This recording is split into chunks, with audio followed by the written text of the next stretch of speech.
Hello, guys, and welcome to episode 2 of What If, or Alternate Future of What If Civilization Started Over. In the last episode, we saw the start of World War V, and last episode 2, the map file kind of corrupted, and I tried re-recording it again, and then my computer crashed, so this is now the third time episode 2 has been recorded. So, if you enjoyed today's episode of Alternate Future of What If Civilization Started Over, make sure to like and subscribe, and let's get started. Alright, so we're going to start off in the American front line as we see a major event happening on the Alliance layer, and that is we see a new country joining the 3-Point Star Alliance, being the um, Alaskans. Why could I not think of what they're called? Alright, so they join this war. I am on the wrong layer. Alright, so they join the war, and very soon after they join this war, they are able to swiftly move in and capture this major city, mainly because they're already, um, Alaska on its own, I, I would think at least, is a very weak country, but they have a lot of resources. So I would think America has troops kind of stationed up in Alaska. One, because of this. And two, like if China got a hold of Alaska, I think I think China would probably be easily able to dominate over America just because of Alaska's vast resources. But with Alaska now joining America's side, obviously that's not going to happen. As we see America also moving deep into California, reaching to no more major cities yet, but they've gotten very far to this nation. Down in Mexico, things are going better down here as well, as we see the Mexican troops are able to almost completely surround the capital, and they get up all the way here and make a naval landing right in here, eventually meeting up with the Californian border. With this, they're able to encircle the capital and then capture it, leading to California and these two major cities, pretty much. Eventually, though, we see Mexico does begin a small invasion, taking over a major city in California. But now we move on as we see another event happening with Mexico, and this time they are the first ones to make a landing in Brazil, just taking over the Galapagos Islands. But this is probably crucial because now they can just go like that instead of having to go like that.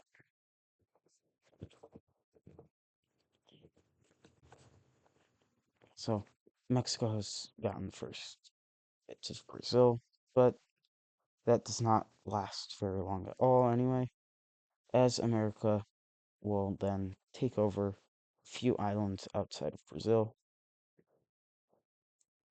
and this will definitely not be good for the Brazilians or their allies, which I keep thinking there are three of, but no, there are four. Alright, now moving up into a very, very, very small and lonely European front. It has is just gotten much bigger as seeing as if Russia just takes over the Kazakhstan, if they just take Kazakhstan, that could very well be enough for them to easily conquer Poland and Ukraine. And from there, other nations around them also see Russia as a threat. So a few nations will use this as the perfect opportunity to get Russia out of the equation as soon as possible. and those nations will be Poland, Ukraine, and we see or three other members joining with this. Uh, well, it's technically not part of the 3 Point Star Alliance. They are doing this on their own. However, the Sierra Siberia, Caucasia, and the Mesopotamians. I couldn't. That's. I did it again. Dang it. These three nations will all join the. Um, it's now more technically a coalition, but they join up with this to invade against Russia and hopefully make sure that they can't do anything else. But Russia seems to have a little bit of um, help on their hands. Yes. And we see a few nations are now joining the Triangle Alliance. And by a few, I mean 6 nations. Firstly, the Tyrao. That one you probably saw coming. Second is the Azovian nation. Third is this country. I don't really know what to call them. Next up, the Farmers Union. If you thought Rome, you would definitely be correct. And the final nation is this small light blue one. So, Russia's got some smaller and stronger countries on their side. However, the Pentagon Alliance has the entire Mercedes Alliance backing them pretty much. It's mainly just Norway and some of the Western European nations, as well as Persia and Kazakhstan. But that alone will be enough to help Norway get deep into the Russian territory with the help of Poland now, who begins to invade eastwards, taking over only one major city, but nearing a third, or nearing a second. But soon after that, once this blue or this dark red country is joined with the Triangle Alliance, they will invade them as well. And then they, lastly and most unfortunately, will invade the Farmers Union. Poland and the Farmers Union, some of the closest allies you'll ever see in the world. But until now, that is. As Poland has unfortunately had to fight the Farmers Union due to the Farmers Union's ties with Russia. So as we see that happening, we then see Germany will begin their own invasion into Rome, as Rome has joined the Triangle Alliance. But if these guys were in the Pentagon Alliance, then the Mercedes Alliance wouldn't go after them and stuff. It's it's weird. Um, that so that happens. Now we move on to Crimea's uh invasions. They mainly focus on this dark red country, taking over their capital very quickly. And turn off the alliances. But they also begin a invasion down into the Azovian nation. However, when they do try to make a push up into Russia, and they are successful out in the eastern parts.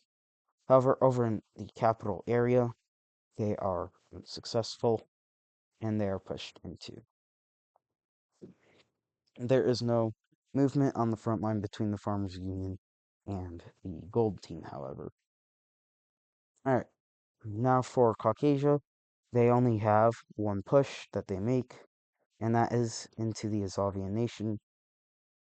As these guys right here, let's be honest, what are they gonna do? They are they are dealing with Mesopotamia, and yeah, Mesopotamia is a rather strong country.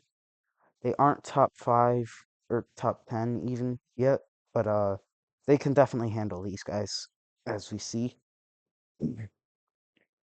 However, I'd say Mesopotamia and Caucasia are really close, so maybe we'll see Caucasia getting some land out of there. But now, uh, I did all of that. I did all of that in the wrong layer. Okay, well, you know what? This is all gonna be shortly undone. Alright, so here I redid everything. It's not the exact same. It's definitely not perfect at all. And I did switch a little bit up, but mm, uh, with this area, I forgot to do rushes. But this area suddenly went from being with one event happening or with one country, pretty much, well, three, but pretty much one country doing or having everything with them to a giant front line out here. Or, but with the entrance of the Romans into this war, we do see West Africa start sending its spare forces because, like, these guys are kind of weak. Plus, they have the Mediterranean country in Libya too. But they send them up, capturing Corsica, and then they move in and capture over three major cities in the south. We do see the Mediterranean country also kind of moving up, and then West Africa's just gonna let them kind of take over this area. And West Africa's gonna focus on getting towards the capital. Libya will also be sending some troops up, and these troops will land up here, capturing two major cities. Alright, now we head just south of that, as with these guys over here, they're cooked. West Africa does have a majority of their forces over here because these guys, I don't know if they still are fascist. I know that, yeah, they're still fascist. So they have a majority of their forces over here because this is going to be the stronger target, be just because Rome also has to deal with West Europe or Western Europe, although the Dutch, maybe even France, are focusing with Russia, sending their troops up to Norway. However, I would think Galicia and Andalusia, if Andalusia is in this war. Are they in this war? Yeah, okay. Catalonia is the one that's not. Alright. But these guys down here, just remember that they're cooked. They're almost in, or it just takes a few months and then they're already down to their capital. And yeah, West Africa's having everything good for them. And then we move over to Australia, as Australia has just done something rather unthinkable. We moved then from Australia over to South Africa, as Australia has made a naval landing in South Africa, capturing a major city. And China's looking at Australia like, what the have you done? And yeah, so now South Africa and their alliance, which does only have 5 members, but still, that could be a game changer. You never know. Right. So yeah, Australia, they're not gonna be like California. They're not gonna sink into the ocean. They should be very ashamed of themselves. All right, now moving over to the East Asian front line, which is also kind of crazy-ish. It's not as bad as this mess, but it's still weird. All right, Tibet has probably been the best country to have on your side. It's kind of hard to invade them because they have like mountain.